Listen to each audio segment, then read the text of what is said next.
lhe dou as boas-vindas ao Autoconsciente, um podcast que fala de vida interior e ajuda você a se entender melhor. Eu sou Regina Gianetti, instrutora de Mindfulness, a sua repórter da alma, compartilhando reflexões e ações para uma vida com mais autoconsciência. A minha intenção é que ao terminar um episódio, você se sinta melhor do que quando começou.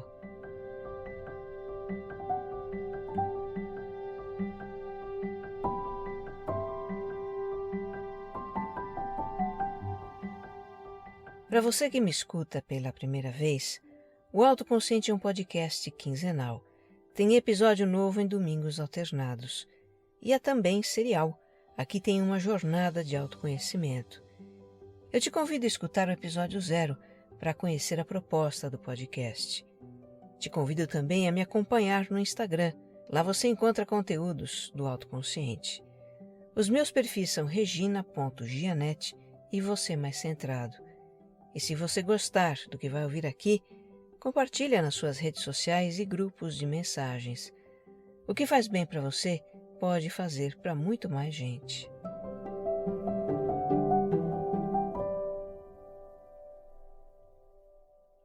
Episódio 109. Autodisciplina.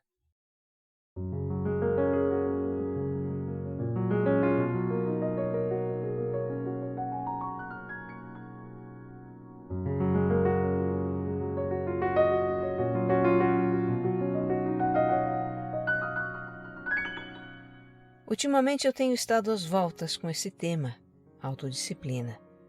Tenho observado como eu funciono nesse aspecto. Quem me conhece até poderia pensar, mas você parece não ter dificuldades com isso. Parece ser disciplinada. Pois é, pareço. E realmente me empenho para ser autodisciplinada. Eu tenho hábitos como levantar cedo, meditar diariamente, faço exercício físico com regularidade, minha alimentação é saudável. Manter essas atividades na minha vida demanda uma certa autodisciplina. Agora, para outras situações que surgem e requerem autodisciplina, eu bem sei o cabo de guerra que se passa dentro de mim. Neste momento, eu estou vivendo duas dessas situações. Uma tem a ver com regular os meus impulsos. No caso, o impulso de comer aquele bocadinho a mais. E de bocadinho em bocadinho eu já fui um pouco mais longe do que deveria. Eu preciso reduzir as calorias do que estou ingerindo e haja autodisciplina para isso. E tem uma situação que envolve colocar uma atividade no meu dia. Um dia que já é bem cheio de atividades, como possivelmente é o seu também. E é preciso ter autodisciplina para fazer algo a mais quando já fazemos tanto, não é? Eu sei que vivendo essas situações, eu observo facetas de mim em ação. Os meus pensamentos são como que as vozes dessas facetas. Tem a voz da autoindulgência, uma vozinha mansa, sedutora, que me diz, hoje pode. Tem a voz da preguiça que diz, estou sem vontade para isso agora.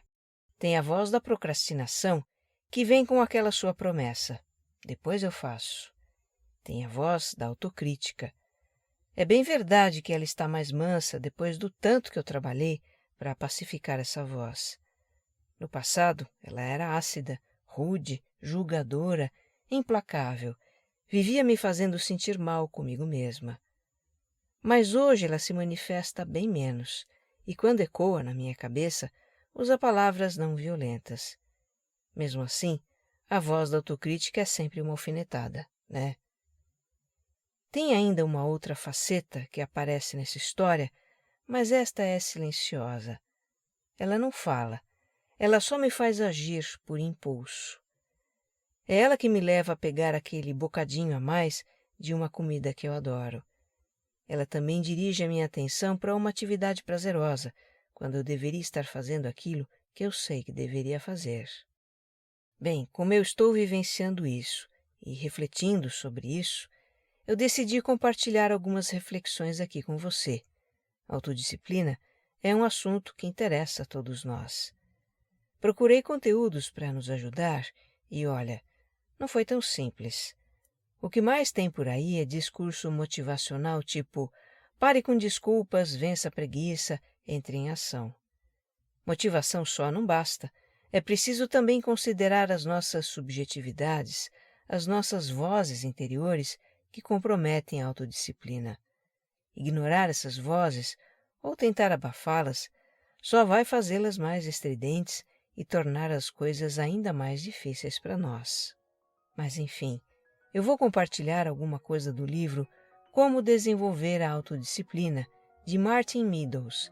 Ele tem vários livros sobre autodisciplina aplicada para dieta, para exercício físico e outros contextos. A abordagem dele tende para o motivacional. É pragmática, passa ao largo da subjetividade, mas tem passagens ali que vale a pena considerar, e é o que eu trago para você. Outra obra sobre a qual eu vou compartilhar aqui é de Cherry Huber, professora de meditação zen e autora de vários livros. Este que eu escolhi, infelizmente não tem edição em português. É uma pena. Para quem se interessar, o título original é Making a Change for Good. A tradução seria algo como Fazendo uma Mudança para o Bem. É um guia para a autodisciplina com base no mindfulness e na autocompaixão, e que fala sobre como lidar com as nossas vozes interiores.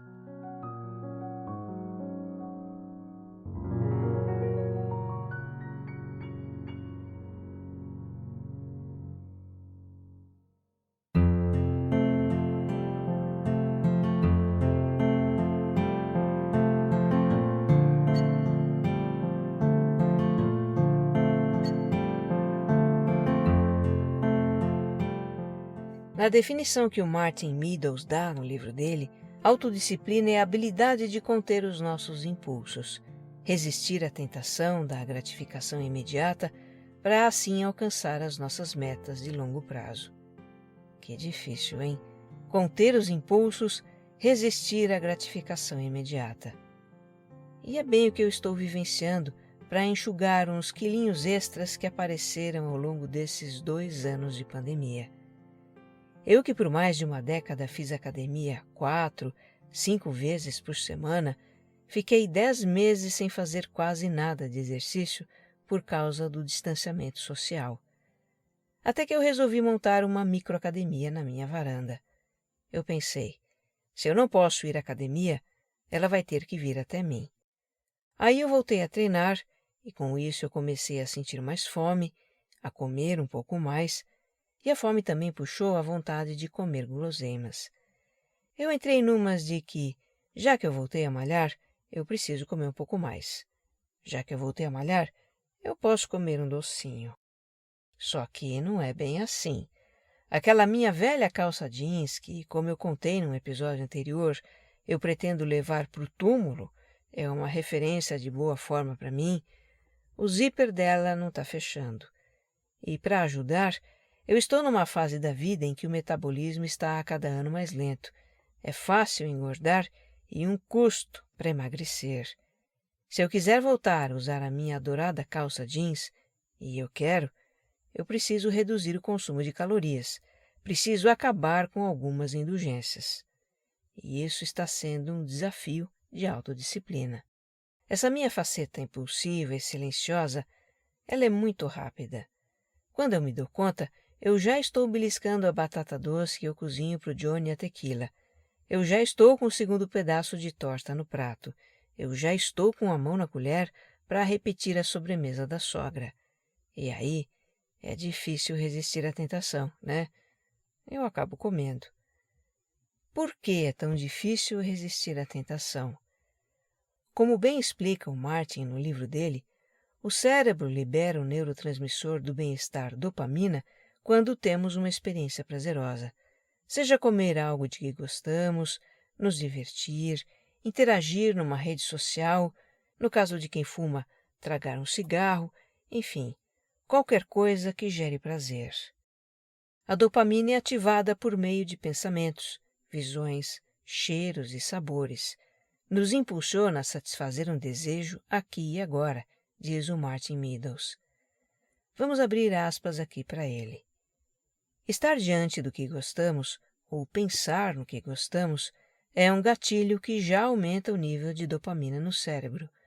Isso produz um desejo que, se não for saciado, vai gerar a diminuição de dopamina.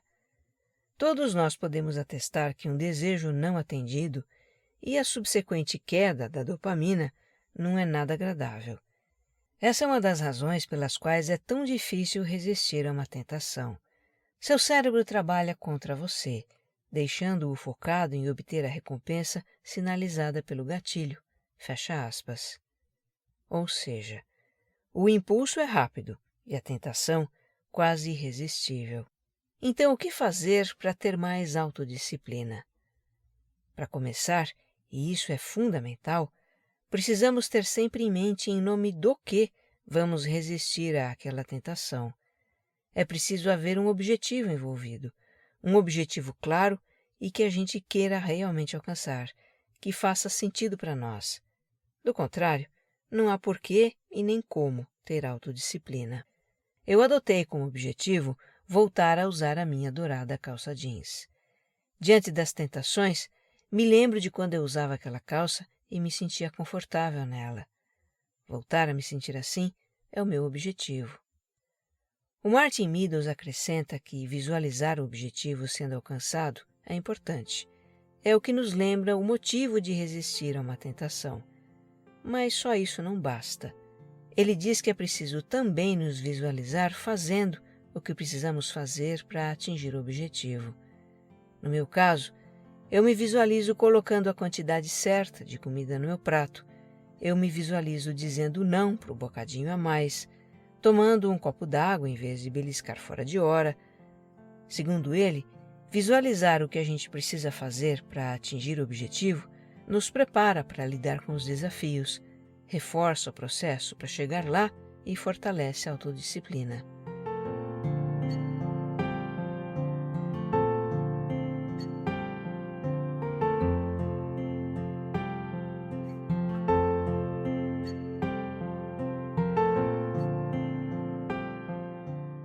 Ok, então, temos um objetivo que desejamos realizar realmente, visualizamos o que é preciso fazer, mas chega a hora de ficar cara a cara com a tentação e a carne é fraca, né?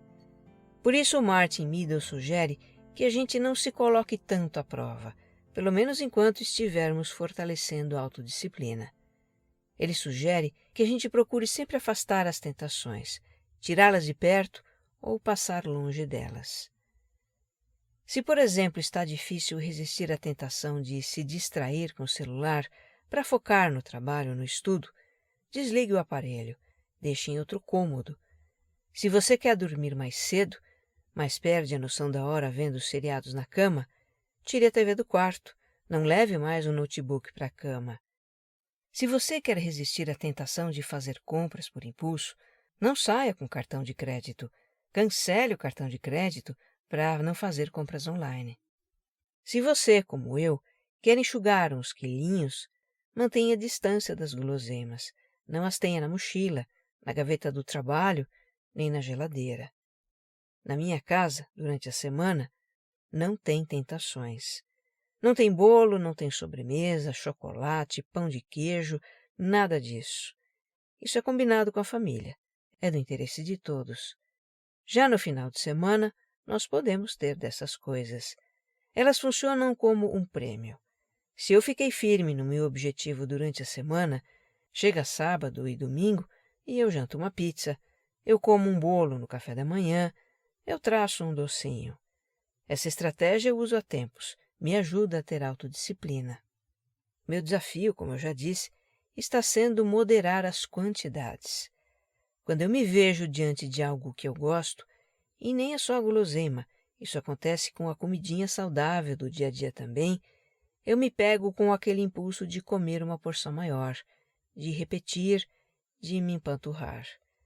Ajuda muito tirar as tentações de perto ou passar longe delas. Mas em algum momento, aquilo que nos tenta vai estar diante de nós e é preciso lidar com o impulso. E tem mais essa, às vezes nem precisa a tentação estar presente. A gente pode apenas ficar pensando nela, o que atiça o desejo e provoca um impulso. E aí, o que fazer? Um ponto importante é não brigar contra o pensamento na tentação. Por exemplo, não posso pensar em comer doce, ou não posso pensar em pegar o celular. O efeito é contrário ao que a gente busca. De qualquer maneira, estamos pensando no doce ou no celular, e isso prolonga o desejo. Como sugere o Martin Meadows, ao perceber que a sensação do desejo está presente, vamos lembrar do nosso objetivo e esperar que o desejo passe, porque ele passa. Segundo Martin, se a gente se segurar por 1 ou 2 minutos, o mecanismo de autocontrole do cérebro é ativado e podemos conter o impulso de saciar automaticamente o desejo. Isso tem tudo a ver com o mindfulness. É a dica que para mim valeu ter conhecido o livro. Olha que eu sou praticante de mindfulness. Eu uso uma estratégia semelhante para lidar com emoções difíceis, estresse, ansiedade, raiva, irritação. Já compartilhei sobre isso aqui no podcast. Mas nunca me ocorreu fazer o mesmo com o desejo que leva ao impulso da gratificação imediata. Eu achei genial. Comecei a usar e está funcionando. O conjunto de coisas que o autor propõe é efetivo realmente. Definir um objetivo, nos imaginar fazendo o que é preciso fazer para atingir o objetivo, nos afastar das tentações sempre que possível. E quando estamos diante de uma tentação ou pensando nela, reconhecer o desejo, lembrar do objetivo e deixar o desejo passar. Nós não temos que nos render ao impulso de satisfazer aquele desejo. É fato que se a gente praticar meditação de atenção plena, o mindfulness, essa parte de perceber o desejo e deixar ele passar, isso é bem facilitado. Por isso Martin Meadows recomenda que a gente pratique meditação. A prática em si é um exercício de autodisciplina e ela também amplia a autoconsciência, que é uma chave importante para reconhecer o que sentimos e quando sentimos.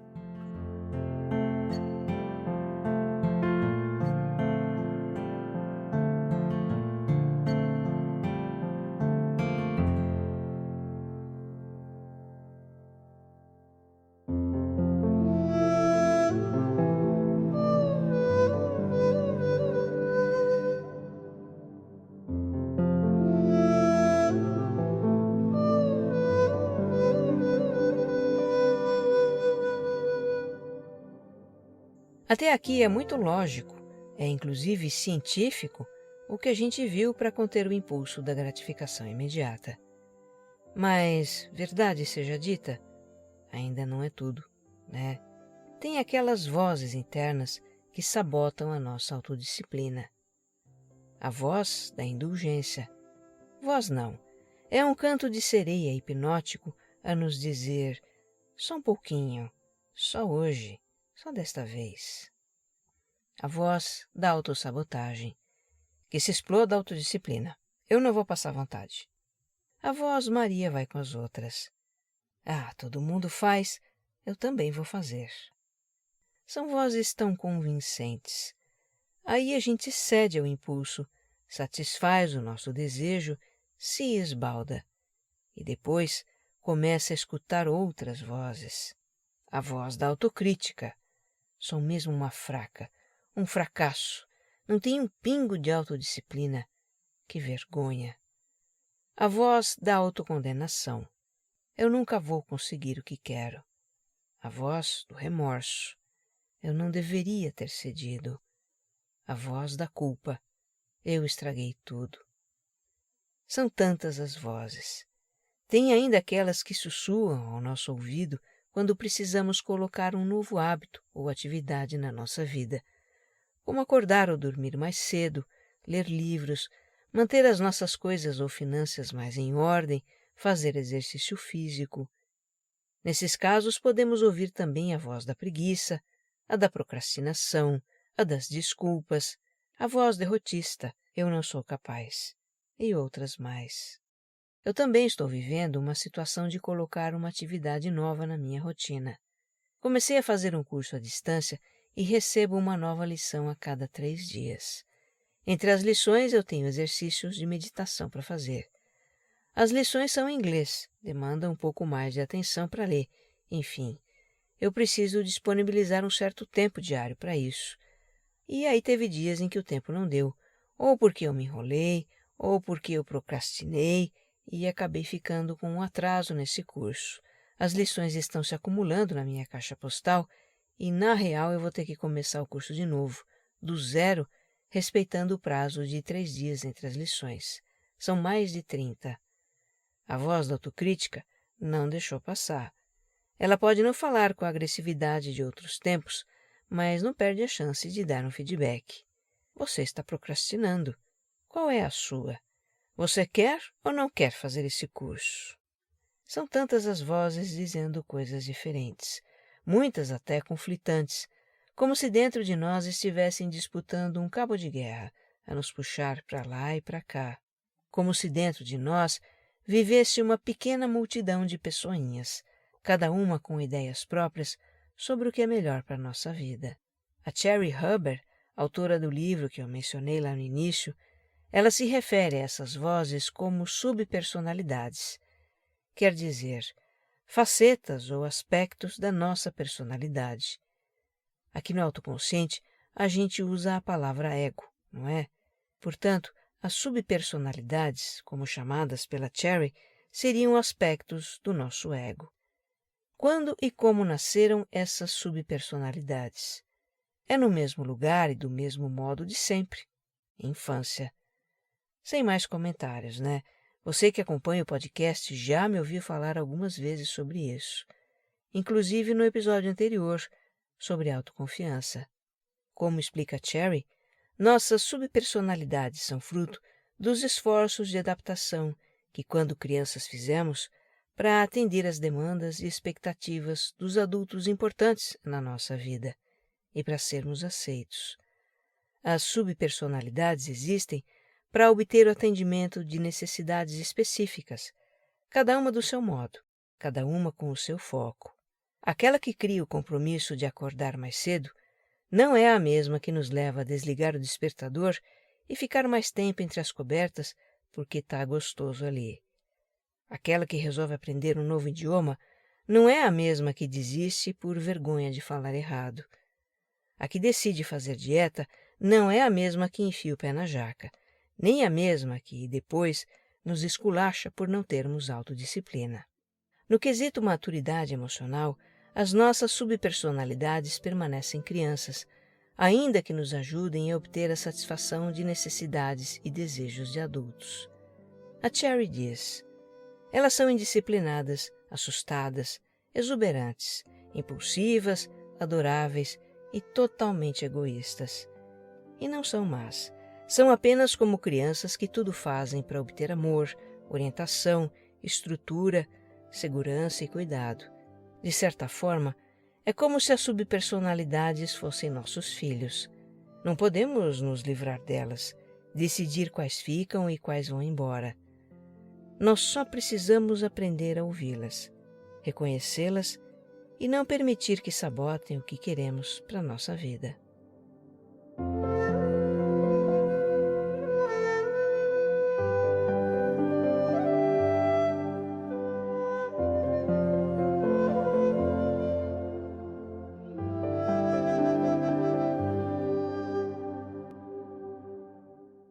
No seu livro, a Cherry Huber defende a seguinte tese: o nosso problema não é falta de autodisciplina, é falta de presença.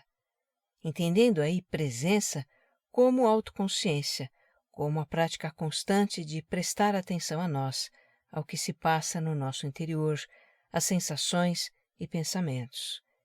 Nesse estado de presença, nós percebemos as nossas vozes internas e podemos decidir se iremos nos deixar levar por elas ou não. Nós percebemos os desejos surgirem e podemos decidir se iremos ceder a eles ou não. E como a gente desenvolve essa presença? Adivinha? É com mindfulness.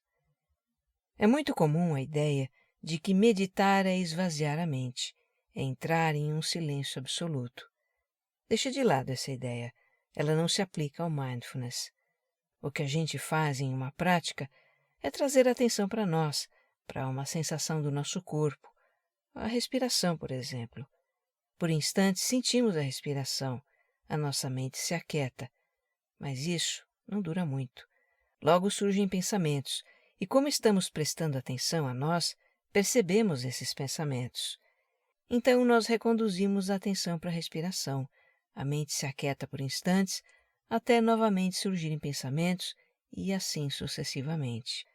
O efeito dessa prática, portanto, é que a gente aprende a observar com distanciamento as vozes interiores, que, entre outras coisas, sabotam a nossa autodisciplina. Aprendemos a observar os nossos desejos sem ter que reagir imediatamente a eles. A Cherry explica que nós podemos perceber as vozes das nossas subpersonalidades, mas nem por isso acreditar no que elas dizem. Perceber e acreditar não são a mesma coisa. Acreditar nos leva àquelas atitudes que vivemos repetindo, que impedem que a gente alcance os nossos objetivos e nos colocam em uma situação de sofrimento e insatisfação conosco mesmos. Por outro lado, perceber nos permite distinguir que voz está falando e o que ela está dizendo. A Cherry diz: é importante perceber as vozes que ecoam na sua cabeça, mas você não precisa se deixar levar por elas. Aqui tem um ponto importante. A atitude de não nos deixar levar pelas vozes não significa que devamos combatê-las nem hostilizá-las. Longe disso. Vamos nos lembrar que o que essas vozes querem é apenas que as suas necessidades sejam atendidas. A atitude com as nossas vozes é de observação sem julgamento. O estado de presença é também de aceitação daquilo que observamos. O que eu posso lhe dizer é que, para mim, praticar meditação está me tornando uma pessoa mais compreensiva e gentil comigo mesma. Quando percebo a voz da procrastinação, eu entendo que é algo que eu estou querendo evitar. Quando escuto a voz da autocrítica, compreendo que, no fundo, a intenção é que eu corrija meus erros e cumpra os meus compromissos. Eu interpreto as vozes da indulgência e da preguiça como manifestações de uma parte de mim que busca o prazer. Interpreto as vozes do arrependimento, da autocondenação, da culpa, vergonha ou derrotismo como sinais de que tenho medos, inseguranças, rigidez e perfeccionismo que eu preciso trabalhar. Eu não brigo com as minhas vozes e sei que eu posso escolher fazer algo diferente do que elas estão dizendo. Algo que me leve ao encontro do meu objetivo. E se eu não fizer, está tudo bem. Eu posso aprender com isso. Da próxima vez, eu poderei fazer. Teremos muitas outras oportunidades de fortalecer a autodisciplina para atingir os nossos objetivos. Que você esteja bem. Um abraço.